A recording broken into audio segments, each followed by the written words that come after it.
You're welcome back to the Afia Morning Show, Iva Valley Massacre Memorial Special. My name is Ajuluchukwu, and we've just been joined by two special guests as we commence this day's discussion. Of course, we do have Mr. Ajuluchukwu, a communications for development expert, and Mr. DK Ekejuba, a writer. Thank you for joining us this morning. Thank you. And our first guest of the day. Thank you. So, I mean, it's really a sad day. But also, I'm kind of happy because we're finally marking this day the way that it should be marked. So let's start with you, Mr. AJ. You saw the report during the break. That report was actually done yesterday evening. The government said that they're trying to make sure that the statue is put back today in time for the memorial. But you said on your way here, you did not see the statue mounted yet. What is your reaction to that? Okay. Okay. First of all, I'm happy that we're having this conversation, right? And thanks to Afia and the entire team for putting in their time to bring this to the attention of the world. Actually, this is the first time this is marked in this magnitude. I started this whole celebration, participated since 2015. This is the first time a governor is making a statement about it. So they said they had 6 days or 5 days to finish a mountain. We met the commissioner for tourism, Mrs. Ugochi, in February, and she promised us that she's going to put that statue back in before April 18th. April 18th is World Heritage Day. So for that celebration, we also marked the World Heritage Day because we have heritage sites all over Enugu. So we are the co-preparatory plant for that day celebration. And she promised us that that statue will be back before then. That's how many months from now? So I'm happy, people are getting to see our shame of how the government value the history of our people. That's exactly what I was going to say. Oh dear, oh dear. So that's, but if they bring it back today, I just passed there coming here. If they bring it back today, I will still give thumbs up. Let's just hope before we leave this session that is right there. Are you giving the government a timeline? No, I'm giving, they always give timelines to contractors, right? So apparently this is a timeline for them too. Fantastic. So by the time we're done with this session, we just hope that definitely in commemoration of everything we're celebrating today and whatnot, that statue should be up there. I think so. Okay. Sorry, I want to clear something. Yeah. The state is not marking the anniversary, the 75th anniversary. If anybody from the commissioner to the governor would come out to say that they are marking it, that's a big lie. The federal government, through the National Museum, is marking the 75th anniversary. They are the only one. The federal government through the National Museum. Yes, not the state. Not the state. We wrote to the state. I have spoken to everyone from the local government chairman of Enugu North to Ritamba, the manager, chairman of the Enugu the executive chairman of the tourism board. I've spoken to the commissioner. I've spoken. We wrote to the governor. I've spoken to the senator representing Enugu West. So none of them is marking today. So let's have that on record. The state is not marking it. The federal government is marking. Any reason why the state is not getting involved? Okay, that's a long story. I don't know if you guys want to get into it. We have time for everything. Since we're already getting at it. Okay. So there is this, when the coal industry was dying, the federal government wanted to sell, the federal government wanted to privatize the coal corporation, and then the state government said no, they objected to it. What they did was to offer to buy the coal assets, right? And to me, it's a good thing that the state is getting involved with the coal corporation. So the state government, as of then, bought the coal assets, right? And then the miners were disengaged. You guys have spoken to the miners, and you see how they feel about how they were treated, and all that. I don't want to get into that. So they'll be here later on, and you can hear from them. So the state bought over the asset. Now what they did is to now silently or secretly privatize this asset. As of today, we don't know. The only person I know who owns something out of all the coal assets is the guy who owns the coal preparatory plant. I've forgotten his name, but when you go there, it's a private property now. Although he has given us access to be using the facility and is open to seeing what the facility can become. But aside that, all other coal assets, we don't know of it. Recently, a guy representing Enugu North and South in the Federal House of Assembly was moving at the National Assembly for the coal corporation to come back at a time when states are asking for control of their natural resources. My good brother is in Abuja asking the federal government to come into play when we've already bought this asset. So here is what is at play. The politicians want the death of the coal history. I also put this out here that coal is being mined in Enugu as of today. We all know that, but we are pretending we don't know that coal is being mined. Before this present administration came into play, coal was then, quote unquote, illegally mined. So there was a whole lot of noise last year when the present government came in about stopping the illegal miners and all that. After they stopped, they paid a fee, right? And they went back on. So here is the thing.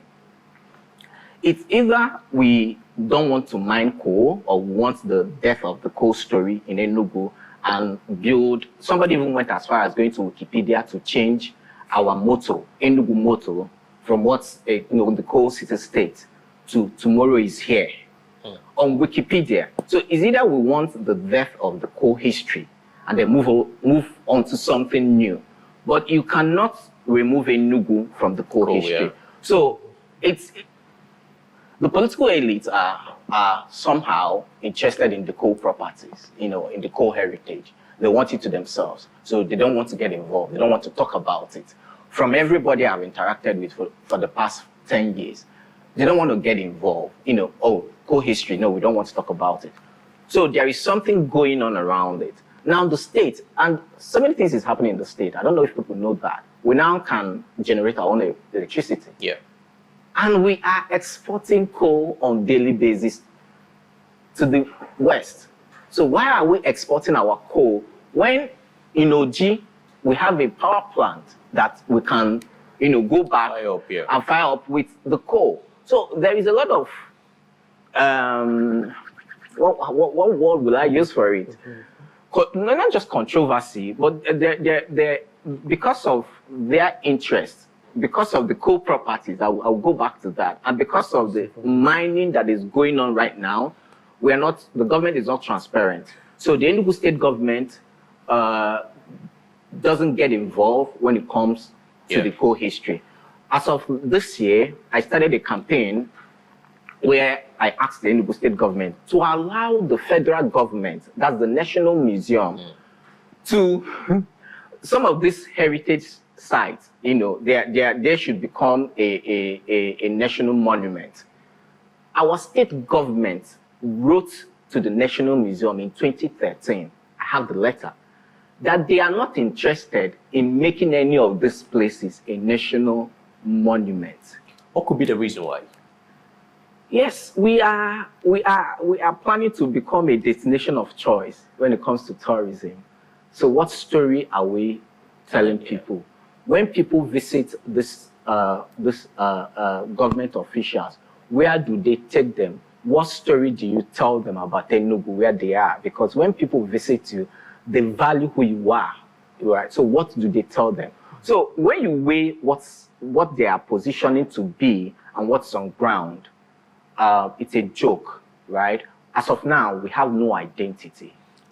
As you said in Wikipedia, they change it to tomorrow is here. So apparently, one day we have people come. Let's run a quick search on that. I want to ask a question, right? I want to ask a question. Let's check that. I want to say we've changed it. Yeah, but I can tell you later. Yes, that has been changed because we can't allow that to be up there. It's not everybody that I see. Enugu But is you know the anonymous thing with Wikipedia is that anybody can go in there. No, but the next time they try it, we're as a community, as a community here, because we have a Wikipedia community in Enugu, as a community, we're going to report that account. That's what I'm putting out on air now. Okay. That anybody who goes on Wikipedia to change. There's some things you can actually talk about. You know why? Because Enugu is synonymous to coal, and it's the coal city state, right? So I'm thinking that is bugging my head right now is, from your findings, right? Do you think that acting not to pay attention to this to die down and personalize? Yeah. Of course, that's what it is. So he wants to be a personal, one person's business and be taking all the money and putting in the pocket. Okay, right now on Wikipedia it says coal city, so I think it's been corrected. Yes, if you have access, you see that correction happened like a week ago, or not even up to a week ago, that we changed it back to coal city. So here is the thing. Here's what we are asking the government to do. So since 2015, when we got into this whole conversation, the National Museum have been in it for some time, because they look at these places and they're like, we want Enugu to, when you come to, what is tourism? Let's talk about tourism. What is tourism?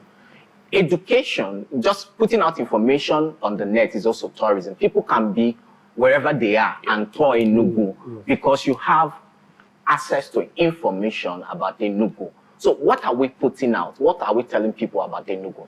Even people living here. I took someone on a tour in 2015, and we got to one of the mines and, neighborhood. We asked them, we are going to this mine around here.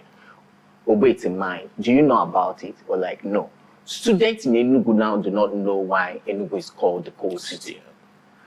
Students in Enugu, some of them feels that it's called the cool city. Enugu is cool and all that. That's interesting. Yes. So there is, I don't know why and where we're headed to, why we're headed to where we're going, because we don't have value, we don't attach value to the things that, okay, now, the government is celebrating 115 years in December, right? And I've asked them, what are you celebrating? What is it you're celebrating in December? The 115 years. There must be something you're celebrating. If you're going to celebrate Enugu at 115, you're celebrating the coal workers, the railway workers who went to the rail station on Saturday. That's another story. So you're going to be celebrating those who founded the city, right? There are names we don't even know. Nobody knows about Maneke, the warrant chief. Nobody knows about the Nkano guy, or what's his name?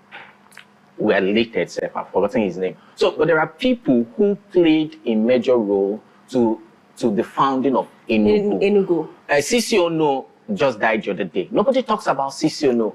Tifele Chonya, I met him in 2015. He was taking late Tifele Chonya's son.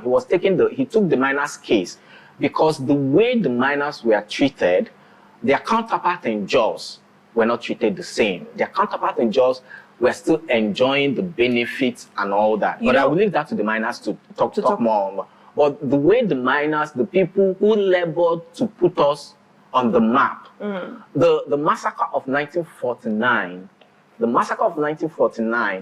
brought about Nigeria's independence. That's the fact. Is the case fired up and all? That's the fact. Yes. That's the fact. So and when Nigeria is being discussed, we are not on the table. Yes, that's the information I wanted to bring to the front burner. When you talk about independence and talk about Nigeria, like Enugu, the coal city state is meant to be playing a major role in that conversation, but it means omitted. But you look at the conundrum. You're looking at the different pillars of this controversy. Even we Enugu people don't even know this information. So who is going to give us a seat if we don't know our role? But let's come to Mr. Adike. Let's come to Mr. Adike quickly. Now, you have written a book on the Iva Valley massacre. It's called Iva. Yeah. Right? Now, you clearly have researched on this, and that's something I think we're lacking, Mr. Ajulu. We're not researching enough. You'd be surprised you're saying these people that have not been, recognized. You'd be surprised it's lack of knowledge. Not being able to do the right research to really create a robust tourism landscape. One of the issues is what we keep clamoring about and talking about all the time. about this generation and investigation and knowing their history and research and reading. It's an all-round problem. Yeah, because we have a problem of yes, studying. a serious problem. Let's come to you, Mr. Dike. Now, you've written a book on this subject. What were you able to find out in the course of doing your research? And I'm stressing research because that's something that we're lacking. What were you able to uncover in the process of that? And tell us, very briefly, the highlights of this story of these miners, because I'm made to understand that it's not 21, that more than 21 miners died. Yes. There were 21 miners were killed on that particular day, November 18, 1949. 51 were gravely injured. Now, I don't know what happened to whether any more, but it's confirmed dead as at that scene. That were 21 miners killed. Now, the thing is, Eva is a story that has been my personal burden for about 6 years now. And it all started with spirits. Spirits, yes. I mean, spiritual presences, I'll put it that way. Ghosts, if you like. That's interesting. And that was my first attraction. That was the first thing I heard about Iva Valley coal mine was the story of ghosts, restless spirits. Now, restless spirits of dead miners. And then the factual. And that led me from one thing. Then that led me down a rabbit hole, which ended up with what I'm able to produce today. The history, like you said, of Iva Valley and the incident of 1949 cannot be removed from, yes, the final struggle, the struggle that Nigeria now begun in that period for independence from the colonial master. It cannot be divorced from it. It was a key part of it. It's not spoken about often or to the understanding of many, but it's an integral part from what my research told me. It was one of the first, the early incidences of defiance, I would say, against the colonial rule that we had. In a small sense, it was an uprising per se, because what led to the incident was a strike called by the coal miners from lack of payments for long years of payments owed them, and also poor payment basically owed them. A lot of the rights they were supposed to have that were being denied them at the time. So it was a strike, actually a go slow, a walk to rule, so to speak.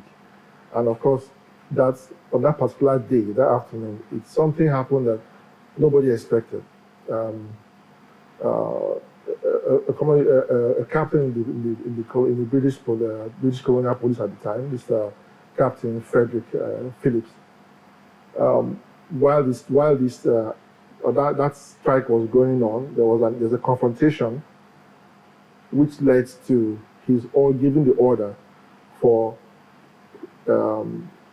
the police that gathered to control the situation to open fire on the striking miners.